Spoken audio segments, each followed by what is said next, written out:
चिहलावा गहरे जंगलों के बीच बसा था एक छोटा सा गांव, जिसका नाम था काला पत्थर।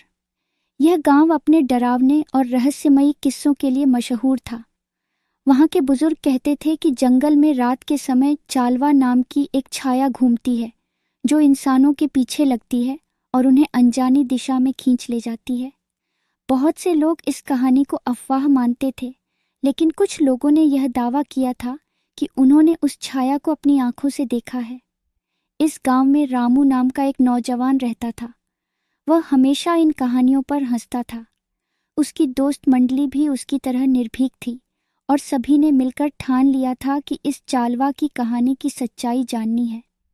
रामू ने अपने दोस्तों के साथ जंगल में जाने का फैसला किया और तय किया कि वह रात भर वहां रुकेगा और देखेगा कि क्या सच में कोई चालवा है या यह सब अफवाहें हैं। रात का समय था, चारों तरफ सन्नाटा पसरा हुआ था। रामू और उसके दोस्त जंगल के बीचों बीच पहुंच गए थे।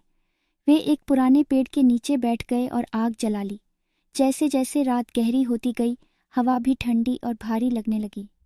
कुछ देर बाद एक हल्की सरसराहट सुनाई दी।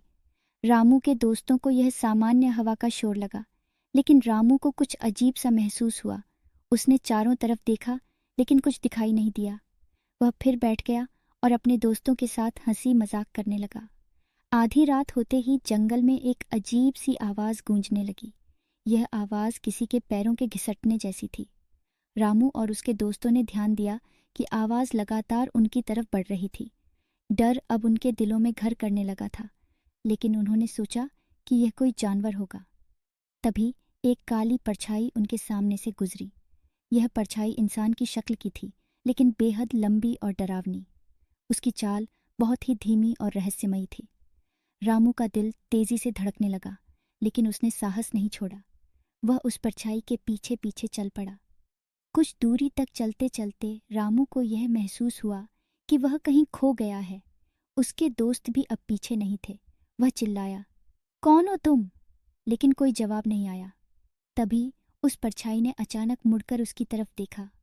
रामू की आंखें चौड़ी हो गईं, क्योंकि वह जो देख रहा था वह उसकी कल्पना से परे था।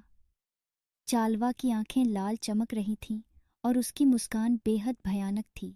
रामू ने डर के मारे भागना शुरू कर दिया, लेकिन चालवा उसके पीछे पीछे तेजी से दौड़ने लगा। रामू ने जितनी तेजी से दौड़ सकता था उतनी तेजी से दौड़ा, लेकिन चालवा उससे भी तेज था। अचानक रामू का पैर एक पत्थर से टकराया और वह गिर पड़ा।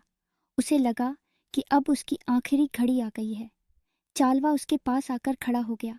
उसकी सांसों की गर्मी रामू के चेहरे पर महसूस हो रही थी, लेकिन तभी एक तेज रोशनी चमकी और चालवा गायब हो गया। रामू ने देखा कि उसके दोस्त उसके पास आ चुके थे और एक मशाल जलाए खड़े थे। वे उसे वापस गांव ले आए। जब वह होश में आया तो उसने सबको अपनी आप बीती सुनाई। गांव के बुजुर्गों ने बताया कि चालवा उन लोगों के पीछे पड़ता है जो उसे चुनौती देते हैं या उसका मजाक उड़ाते हैं। रामू और उसके दोस्तों ने तय किया कि अब वे कभी भी चालवा के बारे में हंसी मजाक नहीं करेंगे। गांव के लोग भी इस घटना के बाद और सतर्क हो गए।